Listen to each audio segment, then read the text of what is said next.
It's the Morning Brew with Elle Dawson and Gillian Robertson. Brought to you by Fight Bananas. Good morning, my people. We're back. I'm wearing the exact same Dare sweatshirt that I was wearing on the watch along last night, in case you guys were wondering how I am doing.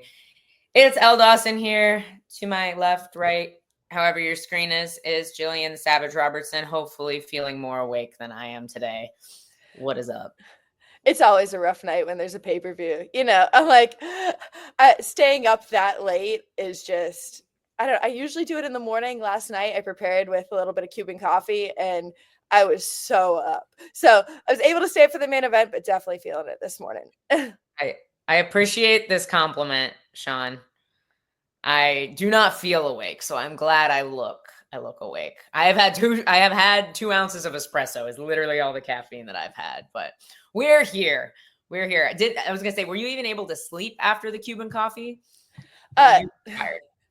I think I stopped it around like 6 or 7 p.m. So I was still kind of honestly like a little bit jittery going to bed, but I was able to pull it off. Nice. The last fight, honestly, the main event kind of like wasn't the most exciting, so kind of helped with that a little bit. Dude, and like the prelims delivered a little bit more, in my opinion. Obviously, Fiziev and Gaethje was fantastic. Rufy had an awesome performance over Bobby Green. I was so incredibly hyped for Jalen Turner and Ignacio Bahamondes, and it was like 2 minutes of grappling. I was like, well, not what I was anticipating, but that's okay. Great win for Ignacio, obviously. I was literally the whole time on the watch along. Those who were watching know he's down there. He's doing a little damage, but Ignacio's tying him up. And I'm like, dude, why doesn't he just back up, back out, get back to his feet? He was killing him on the feet, gets triangled. I'm just like, I should be in this dude's corner. No, I honestly, I was surprised. Like you said, Ignacio looks great on the feet. I've only really seen him on the feet in UFC fights. So actually a little fun fact, me and Ignacio, for my pro debut, I think it was his pro debut too. We fought on the same card. Nice. But yeah, I think I was really surprised by his level of jiu-jitsu. Even the triangle he went for, the adjustments he made, you could tell is very technical and just like high level thinking. So I guess I've always considered him a striker. So it's cool to be able to see him have finishing ability, I guess, wherever you put him. Yeah, no, absolutely. It was super tight triangle, like very, like he utilizes his like length very well with his jiu-jitsu. So it was a really nice setup. Ryan, I promise we will get back to this because obviously Francis is my friend and teammate, and I'm super butthurt about this. So we will get there. But yeah, we're going to talk main card first, and then we'll get into the prelims. The first fight was wild. Honestly, a lot of the prelims were pretty solid fights. I was not disappointed with any of them. Obviously, until Gaethje Fiziev, I was actually expecting the first fight to get fight of the night. It was absolute like banger back and forth from start to finish. I think it may have went the wrong way. The judges might have been a little bit off on that one, but regardless, it was fight of the night potential. It just had to get stuck on the card with Gaethje, which robs that from you. I know, like that. I don't think the dude's ever been in a slow fight. I can't think of a single one. So it's well earned as always, you know, to Gaethje. But I'm with you. The prelims delivered. I agree. This fight was just bad. It was just bad. I was telling, like, for me, I'm like, I feel like you go on the internet, you see all the comments on every girl's fight. Everyone, it's like, oh, good time for a bathroom break. And I'm like, this fight lived up to that for us. It was true. I'm like, come on, girls. Like, we got to do better. You got to, like, I don't know, always trying to do damage, always trying to move. It was just like very stationary, very safe in how they both fought. Just wasn't an exciting fight. And like, especially on a card like this where the rest of the fights lived up to it, it was just a real letdown. I absolutely agree. And it's a much bigger issue in women's MMA, especially in the lower weight classes, I think, where there's just way too much comfort being on your back and closed guard and not doing anything, like just tying them up. Like if you end up there, yes, it happens, but dude, if you're already losing, give up your back to get up. Like, you're either going to lose this way, or you might get your back taken, but you also might fight hooks, fight hands, and get up against the cage as well. Like, I feel like you have to at least attempt something at that point when you've already spent a round and a half in bottom guard, you know?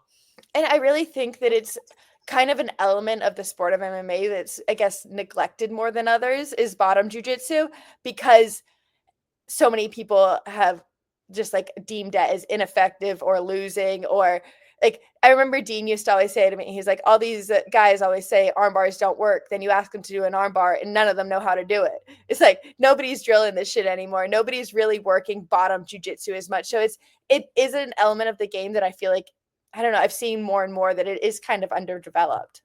Well, and it doesn't have to be, you don't have to finish the arm bar or the triangle. Use it to create space. Like, if you don't have a good triangle armbar, for goodness sake, like, get a good knee shield at least, you know, like, get to like frame. Like, she was trying to lift her with her legs while also like holding her down at the same time. It's like, you can't get up if you're also holding the person on top of you. Like, your primary goal has to be to create space, whether it is to swivel your hips for an armbar or triangle, or just to create enough space that you might be able to like frame and start working up with like a more technical get up. But yeah, my coach, he always brings it back. He always says it's the 4 S's. You should be looking to strike, sweep, submit, or stand up. So when you're on bottom, you're always doing one of those. And if you're not doing one of those, then you're fucking up. Yeah, no, I absolutely. And we see it in men's MMA to some extent, but not nearly as much. I think there's especially at 115, probably it's easier to tie up the arms. It's easier to mitigate damage. So if you're not eating a bunch of strikes to the face, there's not a lot of urgency for you to, oh, shoot, I really need to get up. While Gaethje, on the other hand, had Fiziev on top of him for 2.5 seconds and was like, I absolutely do not want to be under this guy dropping elbows on my face, and was back to his feet, you know? Well, I was going to bring that up too. It might have something to do with explosiveness as well, where I feel like Gaethje didn't necessarily do anything technical. He didn't do anything like that looked super good, or, oh, that was a smart decision on the ground. He kind of just Derek Lewis'd it and got up. Like, it was kind of like explosive, create a scramble and just get up. So it's like, obviously it works for him in that situation, but I'm like, I feel like with women who we aren't as explosive, aren't as athletic, I guess, as someone like Gaethje, it's like, you might not see those big explosions to get up where they do have to rely on technique, where if they don't have it, then you're kind of screwed. Yeah. No, I agree. And like you said, like, at least creating the space, like, maybe it's not the most technical way to get up, but if you create enough space to create some level of scramble, you have a better chance than if you've just accepted, hey, I'm going to hold you here and hope the ref stands us up. Mm-hmm. No, it's just that's not a good game plan, guys. And I feel like it just hadn't been drilled either. Like, the way it looked with her down there, it just didn't look like she had been drilling that position. You know, her immediate response was to go to that, just tie you up. That's Gaethje's entire fight style in a nutshell. He just jumps it out. Oh, did he head kick from the clinch? Dude, he does that. He has like this weird little... Yeah, definitely an impressive move. Like, some different crazy type of flexibility there for him to get his head up from that type of distance. But honestly, that fight lived up to every dream that everybody wanted it to. The first round for Fiziev, I thought that was really smart, him trying to take Gaethje down. I feel like he kind of went away from it in the next 2 rounds, and I'm like, it just seemed like it was a solid game plan to win the rounds. Yeah, I feel like he may have blown his wad. Like, he was pretty open that he hadn't been training when he took the fight. So I wonder if he was like, hey, my best chance of like winning is to get him out of there early, or at least hurt him enough to carry me through rounds 2 and 3, because he definitely let off the gas in rounds 2 and 3 substantially compared to the first round. Obviously, he was still there, still throwing, but he definitely wasn't like, in that first round, he was just disrespecting Gaethje. Like, he was constantly in his face, constantly trying to push him over, get him off balance, disrespecting everything he was throwing, walking through it, making sure he was landing bigger. So, and then, yeah, he definitely didn't come out quite the same in 2 and 3. I've seen him do it to the leg, but to the head. Wild. Yeah. It's like, he's like flicking it up there. Do you ladies think Gaethje would have easier routes to victory if he uses his wrestling? I mean, you go first. You go ahead. I think yes and no. I think he needs to utilize his wrestling to set up his striking. I think that's where he would have more success. Because if these guys are fighting an MMA game versus fighting just a kickboxing game, there's more to think about. So if they have to think about defending takedowns and strikes, then yeah, I think that would be effective for him. I don't think he needs to be bringing people to the ground. I want to say Gaethje pretty openly says he doesn't train jiu-jitsu. So I don't think now's the time to learn for him, but I think it would be good for him to incorporate his shots into his striking just to keep people on ice skates, get people like guessing, Yeah, thinking about something else. No, I 100% agree. And honestly, he was doing that in the fight. Like, even though he wasn't taking traditional wrestling shots, which, I got to give him credit here. It's really hard to shoot on somebody that's as short and as stout as Fiziev. Like, to get to the legs and get your hands locked and get a really good grip is really hard to do. So I feel like he was kind of doing exactly what you're saying. He was kind of ducking his head into that clinch, maybe touching the leg and then coming over top. So he wasn't really trying to take him down, but he did utilize grappling in a lot of situations, and he was landing off the clinch beautifully in the second and third rounds. So I 100% agree with everything you're saying. I think he does use his wrestling well, at least in this fight.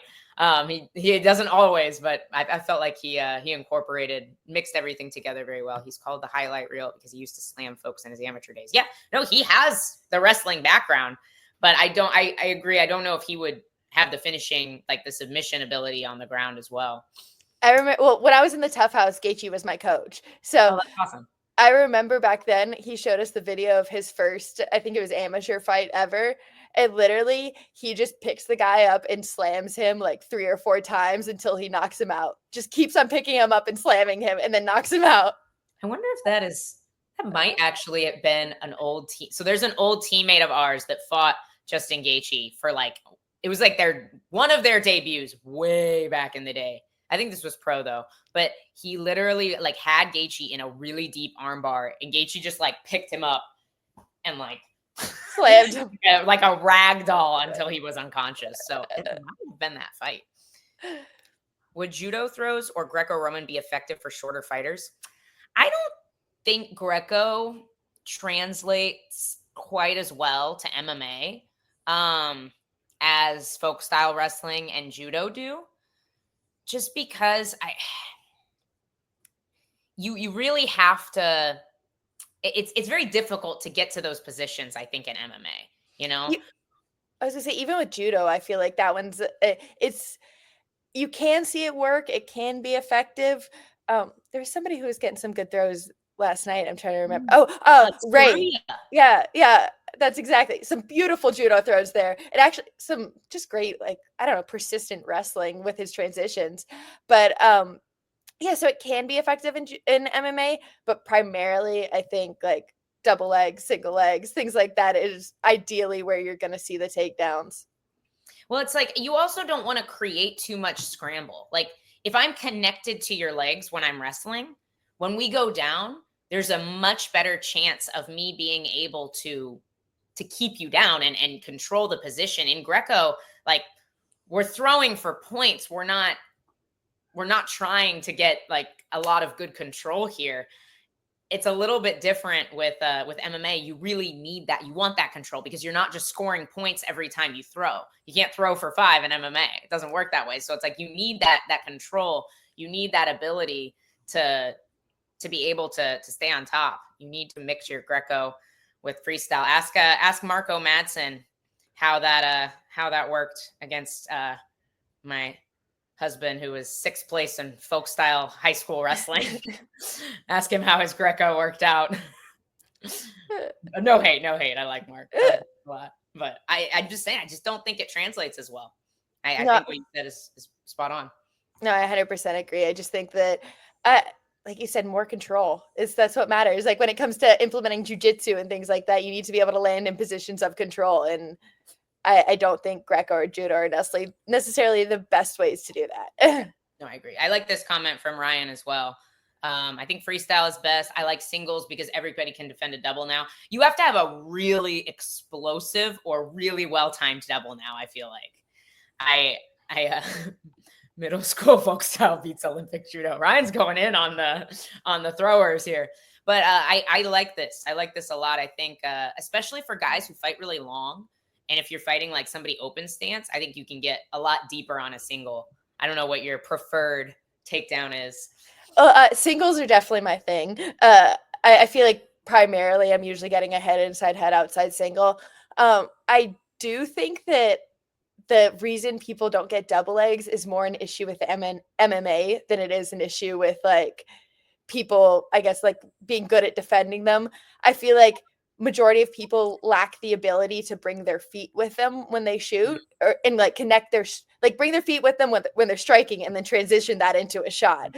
So many people are just used to wrestling from a wrestling stance, so they don't have the ability to, I guess, transition in their mind to go from striking to wrestling.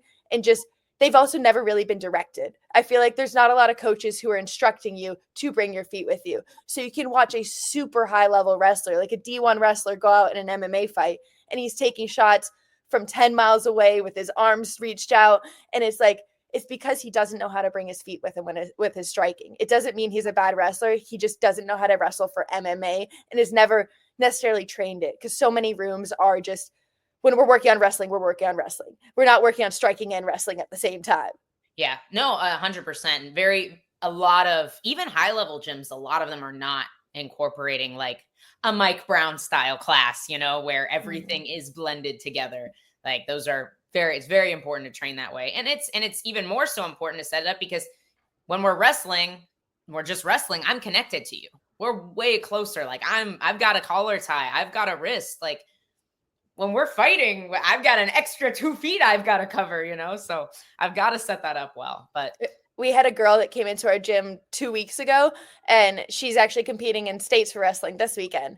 And so her coach asked me if I could do a couple rounds with her. And I'm like, it is so weird to wrestle from a wrestling stance. I'm like, it is just such a different world. And I haven't done it in so long. And it's just so funny to go back to it and realize, like, holy shit, I know nothing from here now. I know nothing from grabbing the clutch and everything. I'm like, I've been in so much in a different world. It's just crazy that you're still wrestling in both sports, but just two completely different types of wrestling. Yeah, no, it's so people don't realize jiu-jitsu is the same way. Jiu-jitsu for MMA and sport jiu-jitsu are just two totally different worlds. I don't think people realize the difference. Here we have a question.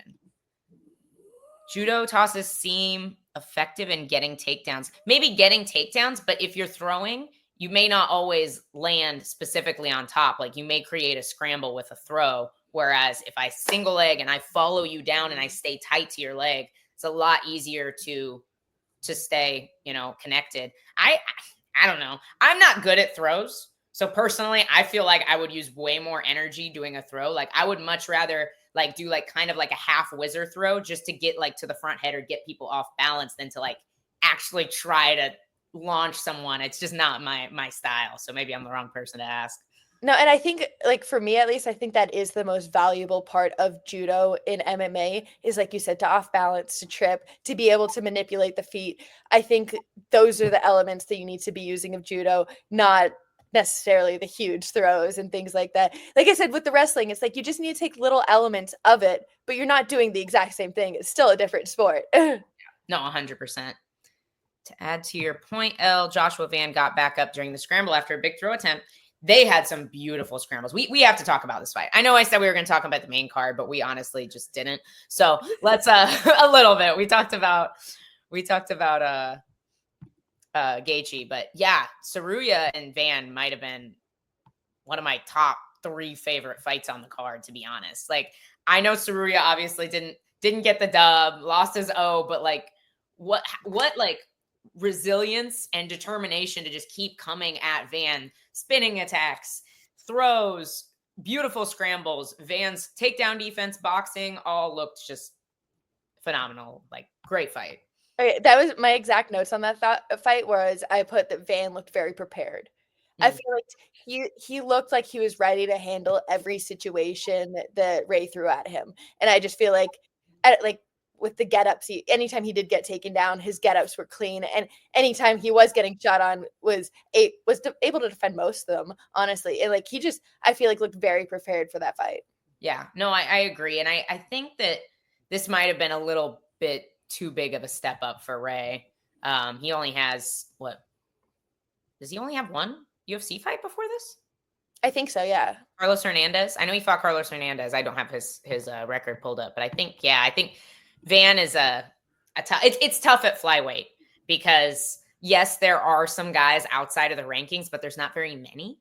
So you're 10-0, like you might be fighting the number 15 ranked guy for your second UFC fight. And Van is a stud. I think a lot of people have before his last couple fights, people really underestimated his wrestling just pedigree and how good his takedown defense was. And then like watching him fight a guy like Cody Durden, who I've trained with and have watched, and I know how good Cody's wrestling is, and he was able to stop the takedowns, it's stupid. Yeah, no, Saruya was relentless. He's like, I don't care how many times you stuff my shot, I'm going to continue to shoot. Oh yeah. And that's where I feel like Saruya could like benefit from like a Merab type of game. Like, don't be so committed to your shots. If you don't get it, like, be willing to let go and strike and just keep on moving. Cause like, I feel like that's what, I don't know. He looks like he has the ability to be able to keep up a pace for a Merab type of fight. He just needs to mix it up a little bit. And like you said, maybe he's just a little bit too young, and the UFC said last night, these two fighters made history in being the first two fighters to ever fight each other, both born in the 2000s. So old? They're both definitely very young in their careers. So it's amazing to see like the ability of Joshua Van at 23 years old. Yeah. No, I agree. Yeah, right. It's like, just as you said, Merab type cardio. Yeah. No, I agree. I think he really can. I think he just needs a little bit more refinement, and they really did give him a huge step up. And there's plenty of guys outside the rankings as well that are very tough matchups. I'm very interested to see who they give him next. Bruno Silva was supposed to fight Joshua Van on this card. And he got hurt. I'm not sure how severely. I should know. He trains at ATT, but there's too many people there and I can't keep track of everybody. But I know he got injured. He's not there right now. So maybe they'll match up Ray and Bruno. I'm not sure. Bruno's coming off the loss to Kopp, which obviously that'd be a big jump as well for Ray. So I'm not really sure who they plan to match him up with. Might be fun to match him up with Cody Durden. They both are super heavy wrestlers and have cardio for days. So this comment of Rogan was calling fights before they were born. Rogan had hair back then. That's how long ago that was. Dana had hair back then. How weird was seeing first of all, huge congrats to Robbie Lawler, absolute legend of the sport. Took way too long for them to induct him into the Hall of Fame. So stoked to see that happen for him. But like, how weird is it to go back and see Robbie fighting with hair? Some of those videos that they're showing, Robbie he looks like a baby, and he probably is at those times. He's probably like 18, 19. I'm like, but his face, he just looks so young. And I'm like, it is just really such an incredible career he had. He was like the Gaethje of his time, you know? I went back and I showed my boyfriend, obviously one of his most memorable fights, the Rory McDonald fight. And I showed him my boyfriend a video of it, and the way Rory looks after that fight, he's sitting on the ground and just trying to hold up his head, and it looks like a baby who can't hold up their head, and then he falls over. It's just like both those guys put their heart and soul into that fight, and like they both deserve to be in the Hall of Fame just specifically for that fight. But Robbie's an absolute legend. No, and that's my favorite Robbie Lawler fight of all time. The moment where like Robbie's lip is like falling off and they're just like both spitting out blood, staring at each other in exhaustion. Like they took years off of their lives to give us that fight. Rory McDonald was never the same after that fight. So Robbie, I think, was 18 when he first got into the UFC. Yeah, he was very young. He's been around for a long time in the UFC. I actually wonder what year he made his debut. That's a stat we should Google. Robbie Lawler. That's something Dave would have already had pulled up. And do you guys know what year Robbie made his debut? Let's see. 2013. Josh Koscheck. Yep. That was the year I made my amateur debut. Wow. I don't think I was even. I hadn't even taken an MMA class yet. I was like a freshman in college. Wow. And then Strikeforce debut against Jake Shields was in 2009. What a guy. What a guy. Honestly, retired 30-16. That is not too shabby for how long he fought. That is wild. What a career. But yeah, big congrats to Robbie. I'm literally looking at it right now, Sean. I swear. I'm reading it off to you. I'll pull it right back up. Hang on.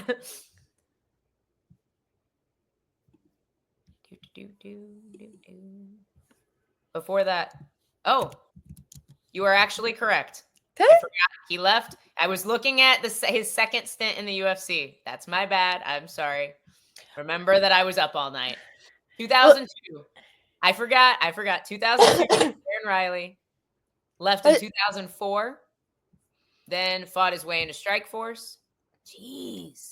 Even back then, though, like the early 2000s, like the UFC wasn't like as solidified as it was. No, not at all. Where a Strikeforce might have been paying more than them, so there might have been a reason he left his Strikeforce. And I know that they weren't really like giving, like, I guess probably around that time is when they were starting around giving like fight contracts of like, you get a 4-fight contract, you get a 6-fight contract, instead of being like a 1-fight contract for these guys. So I'm assuming like him leaving wasn't necessarily him getting cut, but more just like the time period.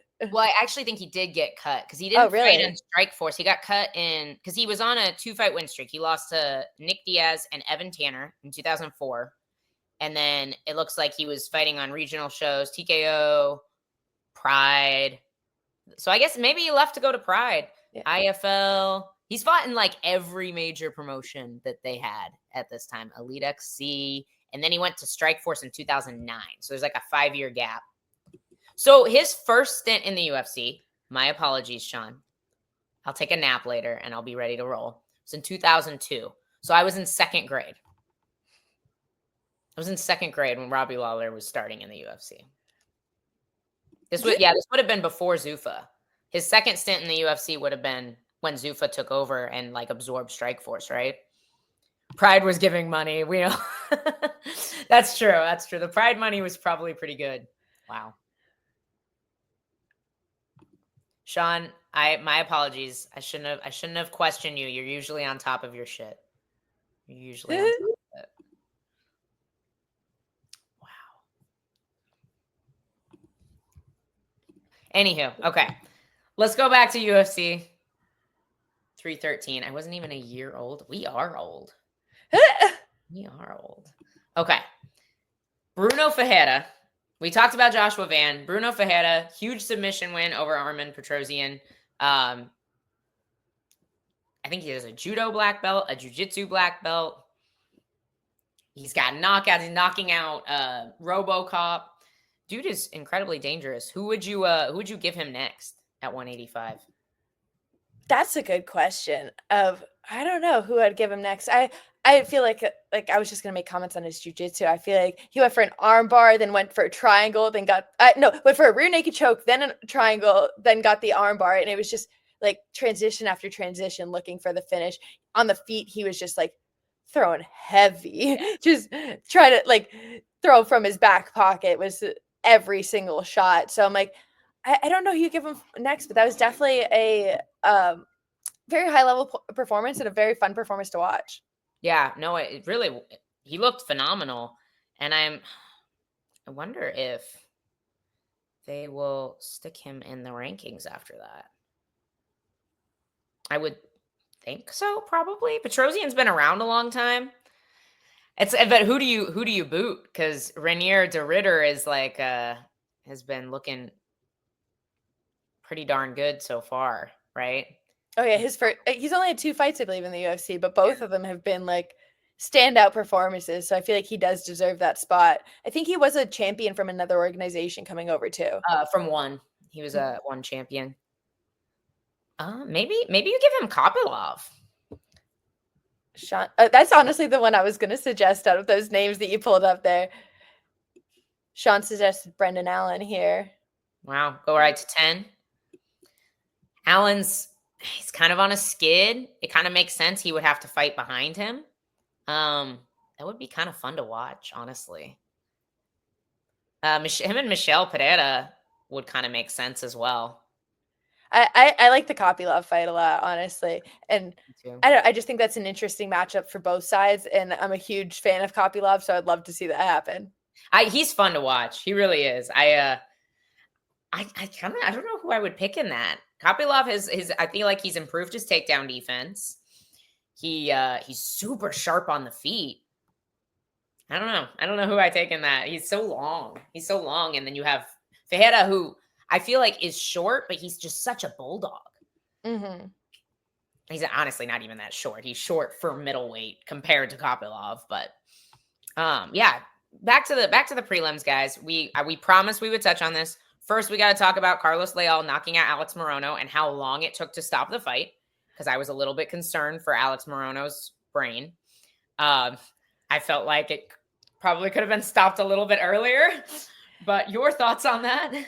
Dude wouldn't go down. I'm like, definitely could have been stopped earlier. Obviously got stopped on the feet, but I'm like, just doesn't, like, at what point does your brain just be like, okay, this is enough? He was just taking shot after shot after shot, heavy shots. Like, and to start off there was like knees and elbows in the clench. And then for a second there, it looked like that Don Fry fight where they were just standing right in front of each other, just Fighting punching. in a phone booth. Yeah. It was just like they were going back and forth for a second, and then you could see Leal just take over and just start touching. And Alex is just tough as shit, man. Like that was the most impressive thing about that fight for me. I'm like, how did he not go down? Dude, I was screaming for body shots just for the sake of Alex Morono's brain. Yes, 100%. It was nasty. The dude's tough as nails. Like, you gotta give him credit, but I wouldn't have minded seeing that fight end a little bit sooner. This was not the intention when I picked my nickname. It's just it's a happy little coincidence, but not the intention. Okay. Now, the moment you have been waiting for. We've got to talk about the biggest robbery of the night by far, which was Francis Marshall, who I had myself and almost every single media outlet that puts out scores had winning this fight 30-27, somehow losing the worst split decision the MMA community has ever seen. But yes, you definitely watched a different fight because he clearly lost round 1. Round 2 is the only one I can maybe make an argument for Myron Santos, because I think he was maybe a little bit more active on the feet, and then Marshall wasn't able to do a whole lot with the takedown, but the writing and like when the striking is as close as it was, like the striking wasn't dominant for Santos. The striking was fairly close, and then somebody gets a takedown that solidifies the round. Yeah, I wasn't. I guess we're a little bit opposite on how we scored it. Still, I would have given Francis 1 and 2, and then maybe third given to Santos. So I'm like, I still obviously gave the fight to Francis. So I'm like, I was still on that side of the scorecard. But I think the third round was the only one where I was like, I think that Myron did enough on the striking, and they didn't have that much control time on the ground, and there wasn't really much that was done once they were on the ground. So I'm like, I just edged that one out for him. But the first two, I was definitely solidly on Francis's side. I feel like this is, and I don't throw the word robbery around casually. For some reason, people are saying the main event was a robbery. We will address that at the end of the show because WTF. But I don't throw that word around casually, but I think to see all the media outlets in agreement, which is very rare, the commentary team very clearly scored it as we did as well. I have not gone back to watch it a third time yet. I've watched it twice now. And I still have it that way where like 2 and 3 were closer, but I felt like Francis won all 3 rounds personally. But the stats were like the only thing where you see like, yeah, he threw a few more strikes, but the control time the drop, the takedowns, I just don't see it. I don't see it. And I don't think we've ever had like a fight where the crowd was super upset for a guy who is not from that city, who's never lived or trained in Vegas, is from the East Coast, opposite side of the country. The crowd was super upset. The commentary team was all in agreement, in shock. Pretty sure the UFC staff said some things to Marshall afterwards. And you had almost like every media outlet either scored at 30-27 or 29-28 Marshall. So like this might be like the biggest one I've actually ever seen, because usually when we have people super upset about judging, it's a fight that was pretty close. Like O'Malley and Petr Yan. Like people got really up in arms about that fight, but it was a super close fight. I felt like this one was not as close as that. So like, have you seen another one like this in your time watching MMA?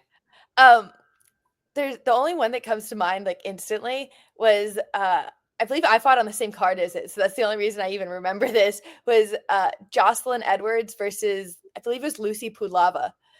And because they were the first fight on the card, and I watched it, and I remember saying to myself, I better not let this go to the judges, because it was such a bad call. I was like scared in the back locker room watching the fights. I was like, it was the night that I fought Pollyanna, I believe. Might be wrong in that, but it was, when I like going out there, I was like, I can't leave this in their hands, because that was such a terrible decision I just watched. It was like definitely a thought in my mind walking out to the fight that like, I can't let that happen to me. No, that's scary. And like, obviously, like I'm sure Francis, he's young, he's talented. I'm sure I'll go back to the drawing board and like try and do a little bit more next time. But I feel for the guy. I honestly forgot about Gane and Volkov. That was I forgot about that because it wasn't a very fun fight to watch, but it was a pretty bad decision. I will agree. I don't know what, I feel like it's almost getting worse right now. Like, it's like the judges are going through like a season where it's like, we're trying to like figure out the protocol, and maybe we're like putting way too little emphasis on wrestling. But then you see it's inconsistent. It's inconsistent throughout the card, because you have Ankalaev, who had a wrestling heavy, but didn't get takedowns, had a wrestling heavy approach with no takedowns, having a very dominant card. And then you have, an even striking match with takedowns to solidify the round and drops the guy that doesn't win the fight. So it's like, it's just so inconsistent right now, and there's no consequence, Yeah, no, I feel like what they try to say it's off of is like cage control and damage, and I feel like those should be like the, I guess, elements you're looking for. So it's like, even if someone is wrestling like an Ankalaev, if he's not doing damage, is it, well, I guess you're getting cage control then, I'm like, I feel like if you're controlling position, if you're the one doing damage, you're winning the fight. So I'm like, but I think there is also like, I don't know, it's hard to find that line for judges of what means what, or like, and a lot of these guys don't train too either. They don't understand the sport and don't understand what's necessarily going on all the time. So it's like, they could be watching, because obviously me as a grappler, I'm like, I see it in jiu-jitsu positions all the time. I'm like, oh, this person's working from the bottom the whole fight. There's no way they're losing this. And the judges are just watching it like, oh, they're on bottom. They didn't do anything. And I'm like, but they're throwing up sub after sub after sub and throwing strikes, and the person on top was just holding them. So it's like, yeah, they were getting the cage control, but then does the damage on the bottom outweigh that? And it's, yeah, you have to like, and that's the thing. Let's go back to this fight. There really wasn't much damage.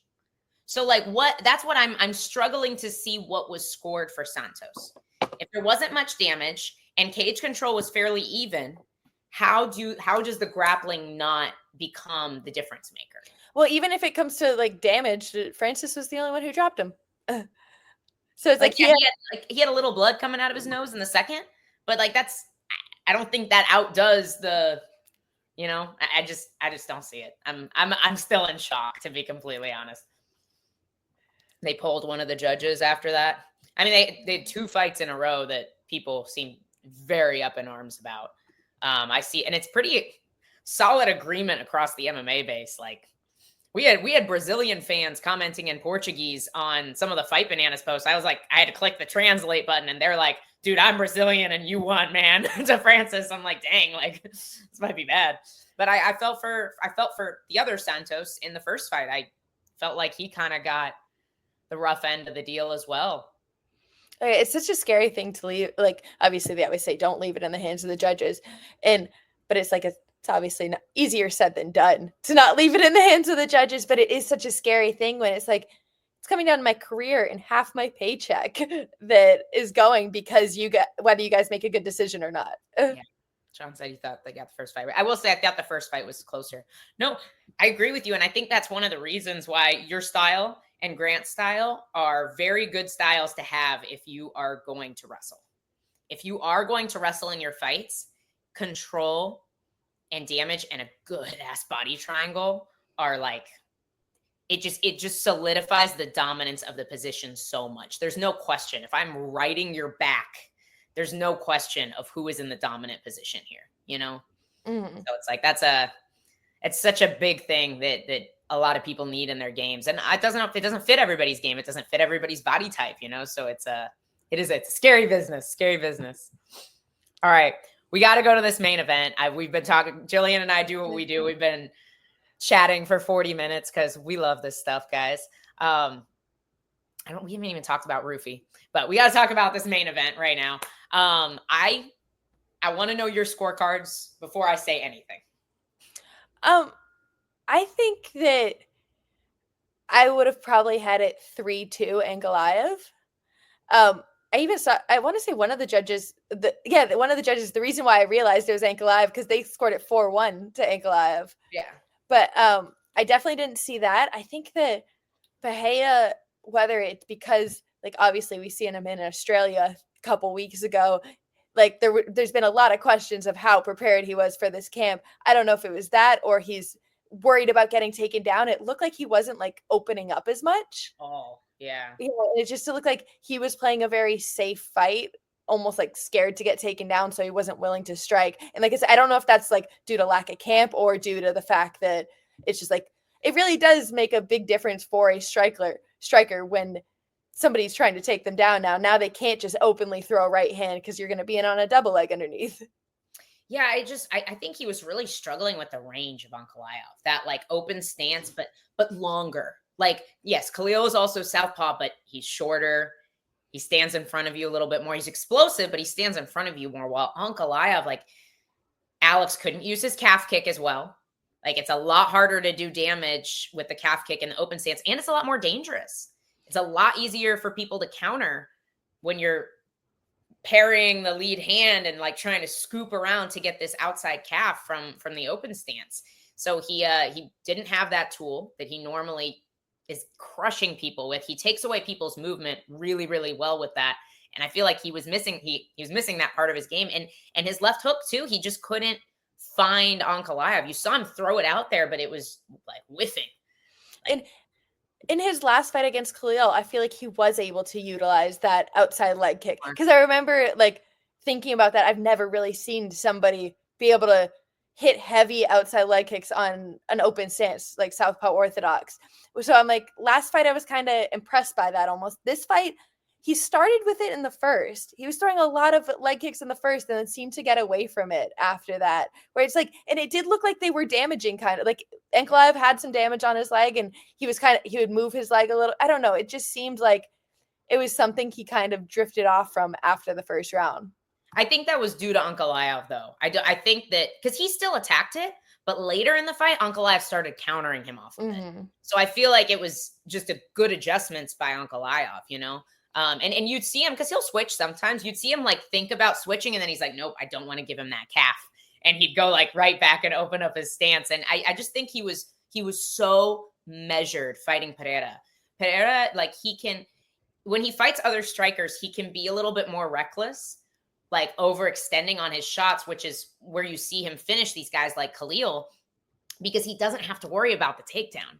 And you saw him, he didn't react. He was just waiting for Ankalaev to make a mistake for him to counter, is how it kind of seemed to me. And Ankalaev just didn't make any big enough mistakes. Like he was just too sound. He didn't fall into the trap. Pereira would like be willing to back up to the cage, and then Ankalaev would land like a good combo, and then he'd step back and wait. Like he didn't fall in, you know? That's another thing that I felt like that Ankalaev was able to do to Bahia, that he doesn't know how to handle with necessarily is being put on his back foot. He was being circled around the cage a lot. And I don't think Bahia necessarily has the best defensive movement. I don't feel like, I feel like when he is trapped up against the cage is when, like, he doesn't use his eyes very well. He doesn't catch punches. He doesn't like slip. He's usually using his feet to get out of the way. So once you eliminate that space, that's when you see, like, he got caught a couple times against the cage. Cause it's like, I don't think when it comes to like slipping and catching punches, he's very defensively aware. He's just good at using his feet and creating angles and getting out of the way. Yeah. And he's usually the longer guy too. And Ankalaev is just as long, and he uses it just so well. But I don't know. I'm with you. I didn't like him traveling all the way to Australia for Sean Strickland. I didn't think that was a good move in such a tough camp. Like, we all knew Ankalaev, whether you had picked Alex like I did or Ankalaev like others, like, we all knew this was going to be Alex's toughest fight at light heavyweight for sure. But yeah, it's I don't know what was up with him. I don't know if it was just Ankalaev's game plan was so good or if he had an off night, but either way, that's how it goes. If you beat the best guy on one night, you're the best in the world. But I personally had it 4-1.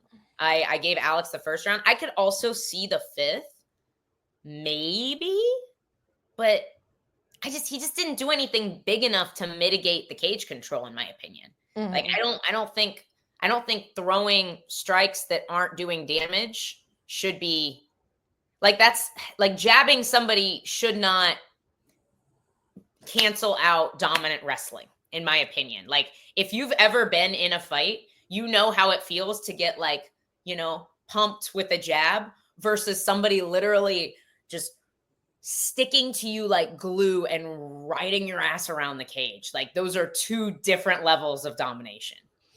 The only thing that I guess I see with that round, and I absolutely hate this, but it's how the world works, is that, like, you got to beat the champ.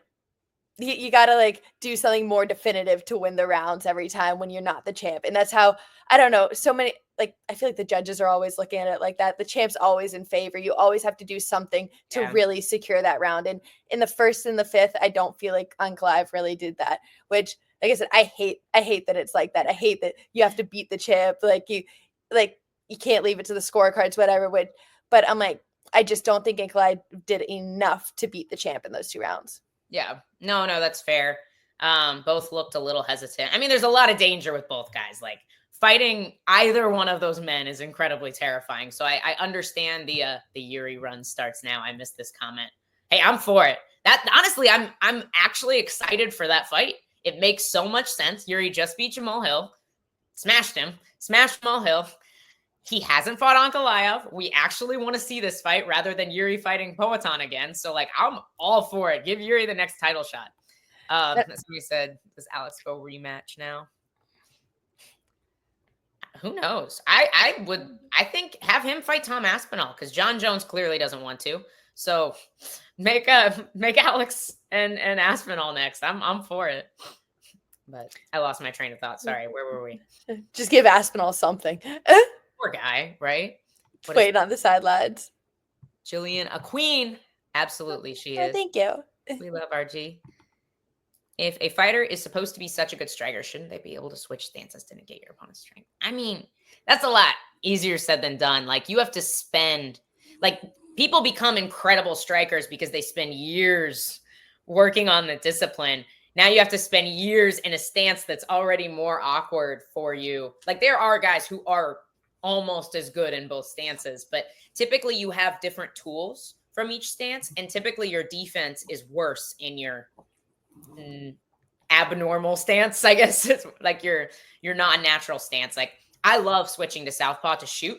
I love switching to southpaw to kick. My defense from southpaw is trash.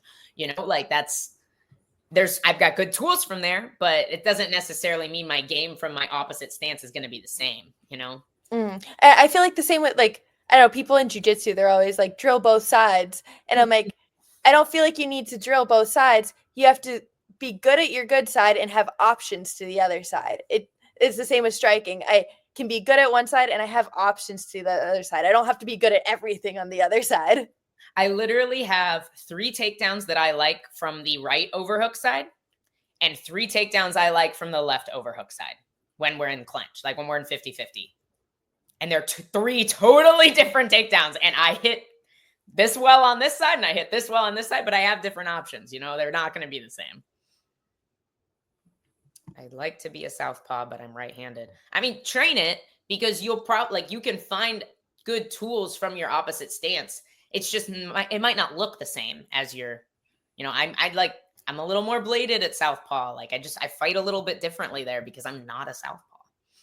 But like you said, that being said, there's still some tools. Like, I know my right head kick, so my front head kick from southpaw, I love it. I always catch girls with it. But it's like, it's something that I can't pull off as sneaky from orthodox. So it's definitely, there's certain tools where I'm like, going to southpaw is a better idea for some things. But most things, you watch me fight southpaw and it looks like I'm day one amateur. No, I 100% agree. Like, you're going to have different tools from each stance. And it's totally different. Fighting open stance versus closed stance, like, you have different targets. Do you like to shoot southpaw, or are you all ortho? I have one shot that I do southpaw primarily. Well, I guess 2. I'll do either a high single or a low single. I love low singles from southpaw, though. That's the one I was thinking from, because I don't know, it works better in open stance situations. When you're shooting low, you avoid knees. So that's my go-to whenever it is open stance for me. Yeah. No, I feel that. I like that. Karate guy. I could see it being more like you needing it more in karate because you guys so bouncy. Been a fan of G since Tough. She's the youngest in it. I saw like a post. Somebody shared something from you from the Tough House. I was like, she was such a baby. It was almost 8 years ago now. Long time. You can look like 2 different fighters when you switch your stance. Yeah, absolutely. Okay, guys, it's been almost an hour as per usual. I think this is just going to be an hour-long show now. Gillian did not sign up for this, but I'm here for it. Sucked her in for it. We got to give Roofy his flowers. I do feel like Green looked older, slower, not his usual self. He's usually really fast, and he just didn't look great. I feel for him. I think that the age is catching up with him now. I think he had a couple, his last couple really, really good performances in the last few years, and he just seems to be slowing down a little bit. That reaction time is so important, especially for a counter striker like Bobby Green. But dude, Roofy's huge. He's so scary. Like, he looked massive.